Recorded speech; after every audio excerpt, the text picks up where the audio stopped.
हम शादी कब कर रहे हैं? कोई ट्रैफिक में ये बातें पूछता है क्या? पहली बार तुमने मुझे सिगरेट के साथ देखा।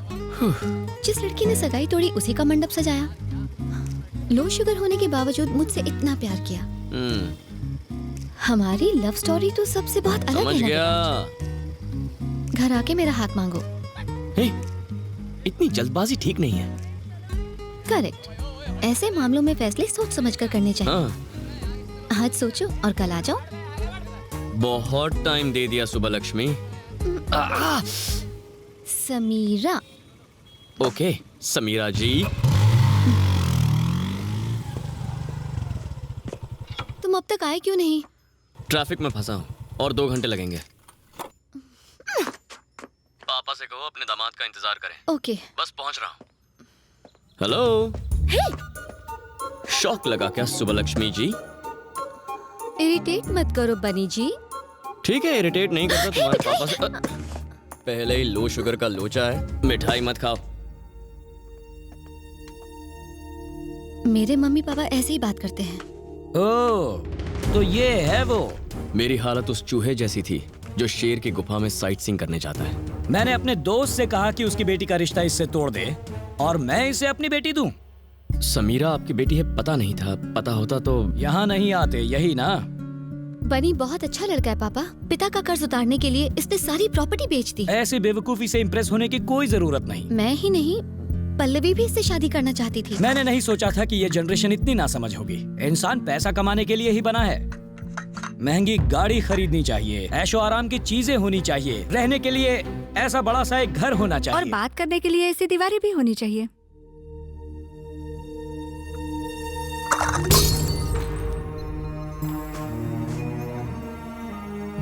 मेरे हाथ से छूटकर ये चाय का कप गिर गया। अपनी माँ से कहो कि इसे साफ कर दे। तुम क्या कह रहे थे? आपको बनी क्यों नहीं पसंद है पापा? मैं समझ नहीं पा रही। लड़का जवानी में दारू पिए, सिगरेट फूंके या ड्रग्स ले, मुझे कोई प्रॉब्लम नहीं। हम उसे रिहेबिलिटेशन सेंटर भेजकर उसका इलाज करवा लेंगे। लेकिन इस लड़के की बीमारी का कोई इलाज नहीं है। कौन सी बीमारी? अच्छा बनकर भलाई करने की बीमारी। ऐसे लोग अपना सब कुछ दान करके जिंदगी भर फकीरों की तरह रहते हैं। समीरा वैसे ही बहुत प्रॉब्लम्स है। तुम्हारे पापा से बहस नहीं करना चाहता। तुम मुझे चाहती हो तो मेरे साथ चलो। मैं तुम्हें इसी वक्त अपने साथ ले जाऊंगा। शाबाश। तुम्हारे पिता के मरने के बाद भी कोई उनके बारे में कुछ नहीं कह सकता और तुम मेरे सामने ही मेरी बेटी को ले जाने की बात कर रहे हो। क्या यही है तुम्हारी वैल्यूज? तुम सिर्फ ढोंग करते हो। तुम शायद नहीं जानते तुम्हारा बाप एक बहुत बड़ा चीटर था। उस वक्त अगर हाथ में चाकू होता तो इसका खून करके शमशान पहुंचा देता और खुद जेल की सलाखों के पीछे होता। मेरा बाप नहीं, मेरे पिता का ही है। अगली बार उनका नाम लेने से पहले 2 बार सोचिएगा। आजकल तो मैं उनका नाम दिन में कई बार लेता हूँ बेटा, ये सोच कर के कैसे उन्होंने मुझे टोपी पहनाई। वो मदद करना जानते थे, किसी को फंसाना नहीं।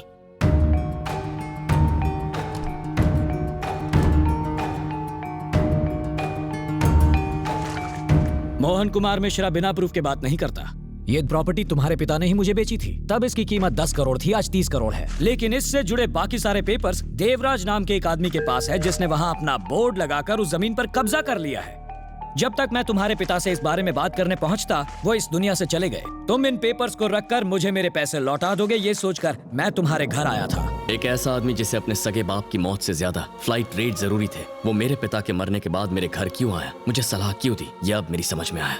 उस वक्त तुमने हरिश्चंद्र की तरह अपनी सारी प्रॉपर्टी लोगों में बांट दी और वो बेकार के शेयर्स रख लिए। अब तुम ही बताओ, मुझे ऐसी जमीन बेचने वाले तुम्हारे पिता महान हैं या अब तक इस बारे में जिक्र तक नहीं करने वाला मैं महान हूँ? जाओ और जाकर शादियां अरेंज करवाओ और चिल्लर कमाओ। वैल्यूज पर प्रवचन देने की कोई जरूरत नहीं। तुमने इतना सब कुछ ये सोचकर किया कि तुम्हारे पिता को कोई गालियां ना दे। अब मैं गालियां दे रहा हूँ, क्या करोगे तुम? लौटाओगे मेरा पैसा? लौटाओगे क्या? पैसा नहीं दे सकता, पर वो प्रॉपर्टी पेपर्स ला कर दूंगा सर। तुम मुझे पेपर्स ला कर दोगे? जानते हो वो पेपर्स किसके पास हैं? देवराज ठाकुर। वो मेरी तरह शरीफ आदमी नहीं जो तुमसे प्यार से बात करेगा। उसका दूसरा नाम ही दहशत है। आसपास के 21 गांवों में उसी का राज चलता है।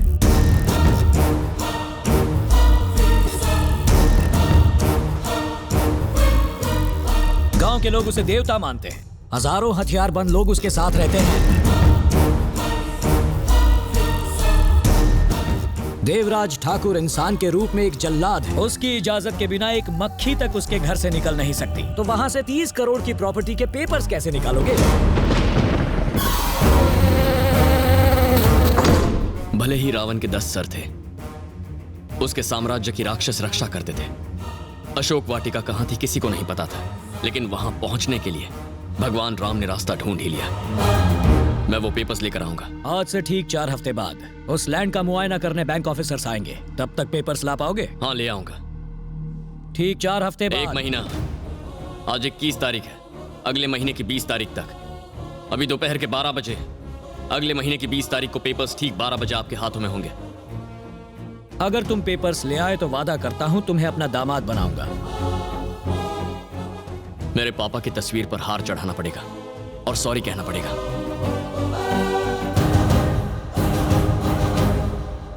हो सकता है आपको छोटा मुंह बड़ी बात लगे, लेकिन पत्नी का दिल जीतने के लिए कप तोड़ने से कुछ नहीं होता, दीवार तोड़नी पड़ती है।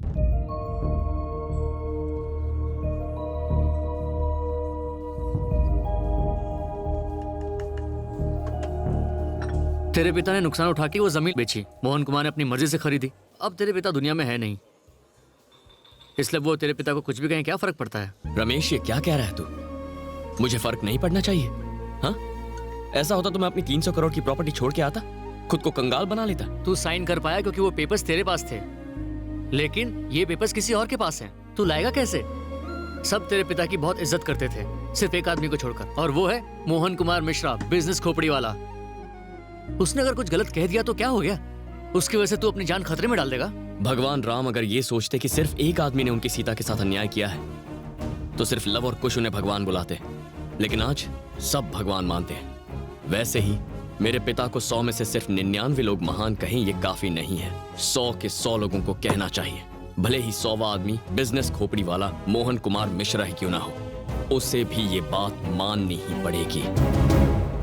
अगर तू मेरी कुछ मदद कर सकता है तो बता, क्योंकि मैं पीछे नहीं हटने वाला हूं। अरे रुक, बताता हूं। मैं देवराज के जीजा को जानता हूं, उसका घर गांव में मेरे घर के पास ही है।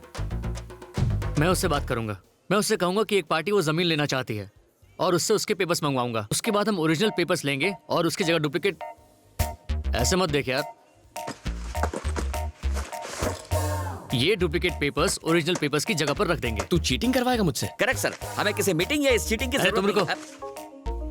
धर्मराज ने लड़ाई जीतने के लिए एक झूठ कहा था, और तू अपने पिता के लिए एक छोटी सी चीटिंग नहीं कर सकता? यार, जो एग्जाम्पल था वो मैंने दे दिया। हिस्ट्री के बारे में मुझे ज्यादा नहीं पता। अब तू ही बता मैं क्या करूं? तेरे पैर पकड़ लूं? अरे समझने की कोशिश कर, ये रख। हैं? परम, तू भी जा साथ। अरे वो कोई पार्टी करने जा रहा है जो मैं उसके मतलब? साथ जाऊं? मैं उसके साथ तो झुमरी तलैया भी हाँ, चले चल जा। जाऊंगा। ओह सर, मैं रख देता हूँ। इस तरह ताली बजा के मेरी मत बजाओ प्लीज, घबराहट होती है। तो नई नौकरी का इंटरव्यू कैसा रहा? काहे का इंटरव्यू सर? पुरानी नौकरी छोड़ के नई नौकरी क्यों ज्वाइन करना चाहते हो? मैंने छोड़ दी कहूंगा तो एटीट्यूड लगेगा। उन्होंने मुझे निकाल दिया सर। ये तो सत्यमूर्ति की कंपनी है ना? हाँ वही। वो तो बड़े अच्छे लोग हैं। अच्छे नहीं, बहुत अच्छे। अगर तुम उनके साथ काम नहीं कर पाए तो दूसरों के साथ का खाक काम करोगे। माफ करो भाई, ये लो अपनी फाइल और जाओ यहाँ से। अरे जाओ। हैं। तुमने तुम्हारी पुरानी नौकरी छोड़ी या तुम्हें निकाल दिया गया? कल नौकरी छोड़ने की बात की तो मुझे गेट आउट कर दिया। अब वो मैंने खुद ही छोड़ दी क्योंकि मैं आपकी तरह बड़ा बनना चाहता वो परिवार मुसीबत में है और तुम उनको छोड़कर मेरे पास आ गए। तुम पर कोई कैसे भरोसा करेगा? हूँ। यहाँ से सीधा जाके दाएं मुड़ जाओ। उसी रास्ते आया था सर। हाँ, वहीं से निकल जाओ। नौकरी छोड़ी बोला तो भी गेट आउट किया, और निकाल दिया बोला तो भी निकल जाओ बोला। सर आपसे एक बात पूछूं?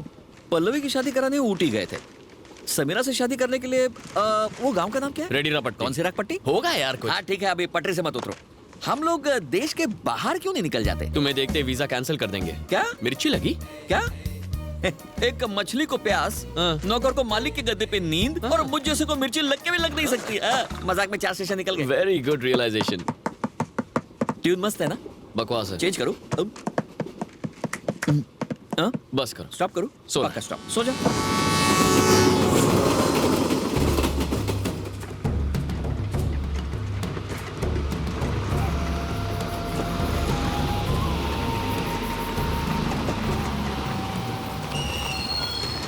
रेडी रपटी आ गया, उतरो उतरो।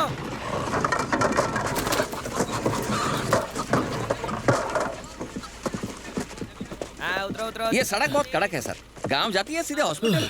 परम, दम घुट गया यार, क्या सफर था। ये इंग्लिश वाला सफर था। रास्ते के बीच इतना बड़ा ये तो गड्ढा। सर्किट है। मुझे मारने के लिए इतना बड़ा लकड़ा। सुनिए, हाँ तो ले लीजिए साहब। इसका तो अचार भी नहीं डलेगा। ये लोग सिग्नल पर नहीं रुकते, इसको देख के क्या रुकने वाले हैं? हो सकता है 100 में से 99 ना रुके, पर कोई एक तो रुकेगा। यही काफी है। एक्सीडेंट से सिर्फ कार, बस, बाइक को नुकसान नहीं पहुंचता, पूरा परिवार तबाह हो जाता है। सड़क के बीच में एक बाम्बू पे लाल कपड़ा लगा दिया, कब तक टिकेगा ये? पता नहीं लकड़ी कब टूटेगी, पता नहीं कपड़ा कब फटेगा, लेकिन तुम मेरे हाथों अभी पिटोगे। चलो। ओहो।